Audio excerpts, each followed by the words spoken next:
ನಮಸ್ಕಾರ, ನಾನು Radha. Welcome back to my Radha Rishu blog Kannada channel. ಎಲ್ಲರೂ ಹೇಗಿದ್ದೀರಾ? ನಾನು ಕೂಡ ಚೆನ್ನಾಗಿದ್ದೀನಿ ಅಂತ ಹೇಳ್ತಾ ವಿಡಿಯೋನ ಶುರು ಮಾಡೋಕ್ಕೆ ಮುಂಚೆ ಇನ್ನೂ ನನ್ನ ಚಾನಲ್ನ ಯಾರೆಲ್ಲ ಸಬ್ಸ್ಕ್ರೈಬ್ ಮಾಡದೆ ವಿಡಿಯೋ ನೋಡ್ತಿದ್ರೋ ಪ್ಲೀಸ್ ದಯವಿಟ್ಟು ಸಬ್ಸ್ಕ್ರೈಬ್ ಮಾಡ್ಕೊಂಡು ವಿಡಿಯೋ ನೋಡಿ. ಹಾಗೆ ಪಕ್ಕದಲ್ಲಿ ಕಾಣೋ ಬೆಲ್ ಬಟನ್ ಪ್ರೆಸ್ ಮಾಡೋದ್ರಿಂದ ನಾನು ಮುಂದೆ ಯಾವುದೇ ಹೊಸ ವಿಡಿಯೋ ಹಾಕಿದರೂ ಸಹ ಫಸ್ಟ್ ನೋಟಿಫಿಕೇಷನ್ ನಿಮಗೆ ಬರುತ್ತೆ. ಇವತ್ತು ಮಂಗಳವಾರ ಬೆಳಿಗ್ಗೆನೇ ಎದ್ದು ಸ್ವಲ್ಪ ಮುಖ ಎಲ್ಲ ತೊಳ್ಕೊಂಡು ಅಡುಗೆ ಮನೆಗೆ ಬಂದಿದ್ದೀನಿ. ಹಾಗೆ ಸ್ವಲ್ಪ ಬೆಳಗ್ಗೆನೇ ಸ್ವಲ್ಪ ಕಷಾಯ ಮಾಡ್ತಾಯಿದ್ದೀನಿ ನವಿನಂಗೆ ಅಂತೇಳಿ. ಯಾಕೋ ಸ್ವಲ್ಪ ನಿನ್ನೆಯಿಂದ ಲೈಟಾಗಿ ಜ್ವರ ಹಾಗೆ ಕೆಮ್ಮಿತ್ತು, ಅದಕ್ಕೋಸ್ಕರ ಕಷಾಯ ಮಾಡ್ಕೊಡೋಣ ಅಂತ ಮಾಡ್ತಾಯಿದ್ದೀನಿ. ಈ ಕಷಾಯಕ್ಕೆ 1ರಿಂದ 1.5 ಲೋಟ ನೀರು ಹಾಕ್ಕೊಂಡಿದ್ದೀನಿ. ಸ್ವಲ್ಪ ಬೆಲ್ಲ, ಸ್ವಲ್ಪ ಅರಿಶಿಣದ ಪುಡಿ, ಹಾಗೆ 3 ಲವಂಗ, ಹಾಗೆ ಸ್ವಲ್ಪ ಒಂದೆರಡು ಎಲೆ ಆಗುವಷ್ಟು ತುಳಸಿ ಎಲೆ, ಸ್ವಲ್ಪ ಶುಂಠಿನೂ ಕೂಡ ಜಜ್ಜಿಬಿಟ್ಟು ಹಾಕ್ಕೊಂಡಿದ್ದೀನಿ. ಮತ್ತು ಇದ್ರ ಜೊತೆ ಒಂದು ಅರ್ಧ ಸ್ಪೂನ್ ಆಗುವಷ್ಟು ಕಾಳು ಮೆಣಸನ್ನು ಪುಡಿ ಮಾಡಿಬಿಟ್ಟು ಸೇರಿಸಿ ಚೆನ್ನಾಗಿ ಕುದಿಸ್ತಾ ಇದ್ದೀನಿ. ಈ 1.5 ಲೋಟ ನೀರು ಸುಮಾರು ಟೀ ಕಪ್ಪಲ್ಲಿ ಹಾಕ್ಕೊಂಡಿದ್ದೀನಿ. ಇದನ್ನು ಅದರಲ್ಲಿ 1 ಲೋಟ ನಮಗೆ ಬಂದರೆ ಸಾಕು. ಅಲ್ಲಿ ತನಕ ಚೆನ್ನಾಗಿ ಕುದಿಸಿದ್ರೆ ಆ ಶುಂಠಿಲಿ ಮತ್ತು ಲವಂಗ ಮತ್ತು ಮೆಣಸಲ್ಲಿ ಮತ್ತು ತುಳಸಿ ಎಲೆಯಲ್ಲಿ ಏನು ಫ್ಲೇವರ್ ಇರುತ್ತೆ ಎಲ್ಲ ಬಿಟ್ಕೊಳ್ಳುತ್ತೆ. ನೋಡ್ಬೋದು ನೀವು. ನಮಗೆ ಈ ಕಷಾಯ 1 ಲೋಟ ಇಲ್ಲ ಒಂದು ಅರ್ಧ ಲೋಟ ರೆಡಿ ಆದರೆ ಸಾಕು. ಇದನ್ನು ನಾವು ಕೆಮ್ಮು ಅಥವಾ ಕಫ, ಶೀತ ಈ ರೀತಿ ಇದ್ದಾಗ ಬೆಳಗ್ಗೆನೇ ನಾವು ಕಾಫಿ ಟೀ ಕುಡಿಯೋಕ್ಕೆ ಮುಂಚೆನೇ 1 ಲೋಟ ಈ ಥರ ಕುಡ್ಕೊಂಬಂದ್ಬಿಟ್ರೆ ಬೇಗ ಅವಾಯ್ಡ್ ಆಗಿಬಿಡುತ್ತೆ. 2-3 ದಿನದಲ್ಲೇ ನೆಗಡಿ ಏನಿರುತ್ತೆ, ಕೆಮ್ಮೇನಿರುತ್ತೆ ಕಡಿಮೆ ಆಗಿಬಿಡುತ್ತೆ. ಕೆಮ್ಮಿಗೆ, ಶೀತಕ್ಕೆ ಇದೆಲ್ಲ ಒಂದು ಒಳ್ಳೆ ಮನೆಮದ್ದು ಅಂತ ಹೇಳ್ಬೋದು. ನಾನು ಆದಷ್ಟು ಇದನ್ನು ಮಕ್ಳುಗಳಿಗೂ ಸ್ವಲ್ಪ ಕೆಮ್ಮು ನೆಗಡಿ ಬಂದಾಗ ಟಾನಿಕ್ ಕೊಡೋ ಮುಂಚೆನೇ ನಾನು ಈ ರೀತಿ ಕಷಾಯನ ಮಾಡಿಕೊಟ್ಟು ಕುಡಿಸ್ತಾ ಇರ್ತೀನಿ.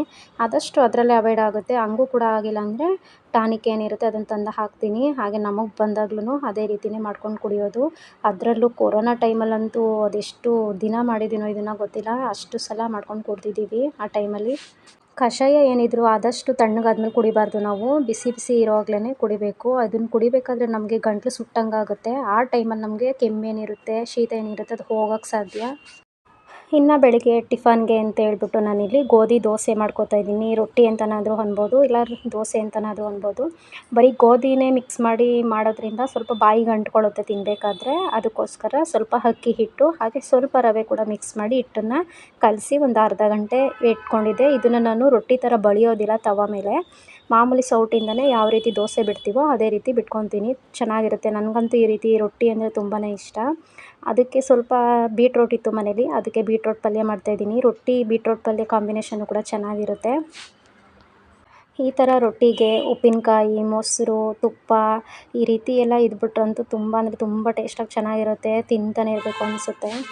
ನನಗಂತೂ ಮನೇಲಿ ಈ ರೀತಿ ರೊಟ್ಟಿ ಒಂದು ಇದ್ಬಿಟ್ರೆ ಅದಕ್ಕೆ ಕಾಂಬಿನೇಷನಾಗಿ ಉಪ್ಪಿನಕಾಯಿ, ತುಪ್ಪ, ಈ ಥರ ಮೊಸರು ಈ ಥರ ಏನಾದ್ರೂ ನಾನು ಸ್ಮ್ಯಾಚ್ ಮಾಡ್ಕೊಂಡು ತಿನ್ಕೊಂಡ್ಬಿಡ್ತೀನಿ. ನನಗೆ ಅದೇ ಬೇಕು ಇದೇ ಬೇಕು ಅಂತ ಹೇಳೋದಿಲ್ಲ.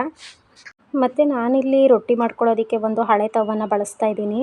ನಾನು ಚಪಾತಿಗೆ ಮತ್ತು ರೊಟ್ಟಿಗೆ ಅಂತಲೇ ಒಂದು ತವನ ಸಪ್ರೇಟ್ ಇಟ್ಕೊಂಡ್ಬಿಟ್ಟಿದ್ದೀನಿ. ಮತ್ತು ದೋಸೆ ಮಾಡೋದಕ್ಕೆ ಅಂತಲೇ ಒಂದು ತವನ ಸಪ್ರೇಟ್ ಇಟ್ಕೊಂಡಿದ್ದೀನಿ. ನಾವು ರೊಟ್ಟಿ ಮಾಡೋ ತವದಲ್ಲೇ ದೋಸೆ ಮಾಡೋಕ್ಕೆ ಹೋದರೆ ಅಷ್ಟಾಗಿ ದೋಸೆ ಚೆನ್ನಾಗಿ ಪರ್ಫೆಕ್ಟಾಗಿ ಬರೋದಿಲ್ಲ. ಫುಲ್ ಅಂಟ್ಕೊಬಿಡುತ್ತೆ ಎಲ್ಲ. ಅದು ತವನೂ ಕೂಡ ಸ್ಕ್ರ್ಯಾಚ್ ಆಗುತ್ತೆ, ದೋಸೆನೂ ಕೂಡ ಸರಿಯಾಗಿ ಬರೋದಿಲ್ಲ. ಹಾಗಾಗಿ ಸಪ್ರೇಟ್ ನಾವು ಇಟ್ಕೊಂಡ್ಬಿಟ್ರೆ ಆರಾಮಾಗಿ ರೊಟ್ಟಿ ಪಾಡಿಗೆ ರೊಟ್ಟಿ ಮಾಡ್ಕೊಬೋದು ಈ ತವದಲ್ಲಿ. ಮತ್ತು ದೋಸೆಗೂ ಕೂಡ ದೋಸೆಯನ್ನು ಮಾಡ್ಕೊಬೋದು.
ಮತ್ತು ನಮ್ಮ ರಿಷು ಏನೋ ಕಲರ್ ಶೀಟಲ್ಲಿ ಏನೋ ಕ್ರಾಫ್ಟ್ ಮಾಡ್ತೀನಿ ಅಂತೇಳಿ ಮಾಡ್ತಾಯಿದ್ದ. ಅದು ಬಂದು ಏನೋ ಗನ್ ಥರ ಅಂತ ಮಾಡ್ತಾಯಿದ್ದ. ಚೆನ್ನಾಗಿ ಮಾಡ್ದ ಗನ್ನ.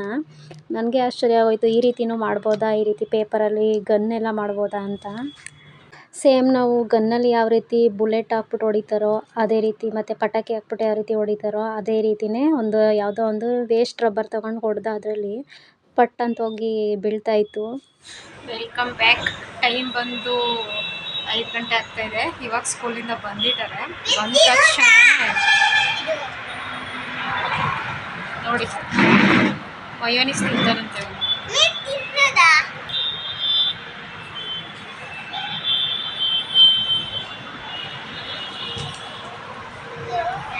ಬಂದ ತಕ್ಷಣ ತಿಂಡಿ ಇಲ್ಲ ಅಂತಂದರೆ ಅವನಿಗೆ ಸಮಾಧಾನ ಆಗೋದಿಲ್ಲ. ಏನಾದರೂ ಬಂದ ತಕ್ಷಣ ತಿಂದ್ಬಿಡ್ಬೇಕು. ಆಮೇಲೆ ಡ್ರೆಸ್ ಚೇಂಜ್ ಮಾಡೋದು, ಕೈ ಕಾಲು ತೊಳೆಯೋದಲ್ಲ ಆಮೇಲೆ.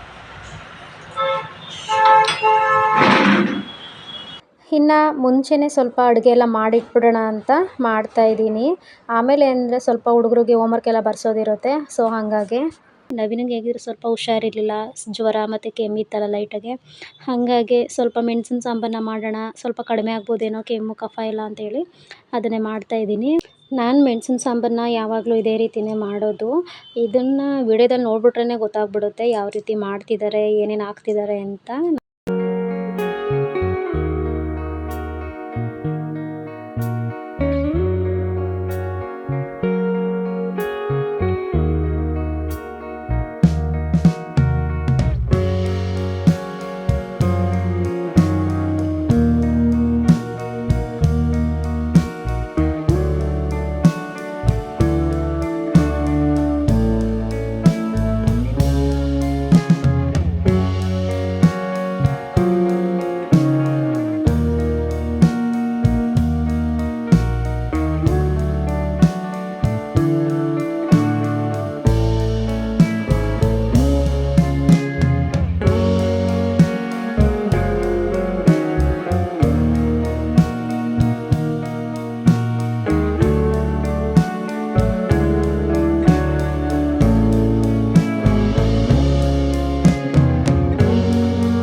ಅಡುಗೆ ಮನೆಗೆ ಬಂದಿದ್ದೀನಿ. ಹಾಗೆ ಸ್ವಲ್ಪ ಹಾಲು ಕಾಯ್ಕು ಕೂಡ ಇಟ್ಟಿದ್ದೀನಿ. ಹುಡುಗಕ್ಕೆ ಸ್ವಲ್ಪ ಹಾಲು ಕಾಯಿಸ್ಕೊಟ್ಟು ನಾನು ಒಂದು ಲೋಟ ಕಾಫಿ ಮಾಡ್ಕೊಳ್ಳೋಣ ಅಂತೇಳಿ. ಹಾಗೆ ಸಿಂಕಲ್ಲೂ ಕೂಡ ಸ್ವಲ್ಪ ಪಾತ್ರೆಗಳಿದೆ, ಅದನ್ನು ಕೂಡ ತೊಳೆದು ನನ್ನ ಕೆಲಸ ಎಲ್ಲ ಬೇಗ ಬೇಗ ಮುಗಿಸ್ಕೋಬೇಕು. ಏಕೆಂದರೆ ನಾಳೆಯಿಂದ ಹುಡುಗರಿಗೆ ಸ್ವಲ್ಪ ಎಕ್ಸಾಮ್ ಸ್ಟಾರ್ಟ್ ಆಗ್ತಾಯಿದೆ. ಸೊ ಹಂಗಾಗಿ ಅವರನ್ನು ಕೂಡ ಸ್ವಲ್ಪ ಪ್ರಿಪೇರ್ ಮಾಡಬೇಕಲ್ವಾ, ಅದಕ್ಕೋಸ್ಕರ ನಾನು ಬೇಗ ಬೇಗ ಎಲ್ಲ ಕೆಲಸ ಮುಗಿಸ್ಕೊತಾ ಇದ್ದೀನಿ. ಇನ್ನು ಈ ವಿಡಿಯೋನ ಇಲ್ಲಿಗೆ ಎಂಡ್ ಮಾಡ್ತಾ ಇದ್ದೀನಿ. ಈ ವಿಡಿಯೋ ಯಾರಿಗಾದರೂ ಇಷ್ಟ ಆದರೆ, ಯೂಸ್ಫುಲ್ ಅನಿಸಿದ್ರೆ ಪ್ಲೀಸ್ ಒಂದು ಲೈಕ್ ಮಾಡಿ, ಹಾಗೂ ನಿಮ್ಮ ಫ್ಯಾಮಿಲಿ ಫ್ರೆಂಡ್ಸ್ಗೂ ಶೇರ್ ಮಾಡಿ ಅಂತ ಹೇಳ್ತಾ ಮತ್ತೆ ಮುಂದಿನ ವಿಡಿಯೋದಲ್ಲಿ ಸಿಗ್ತೀನಿ. ಅಲ್ಲಿವರೆಗೂ ನಮಸ್ಕಾರ. Thanks for watching.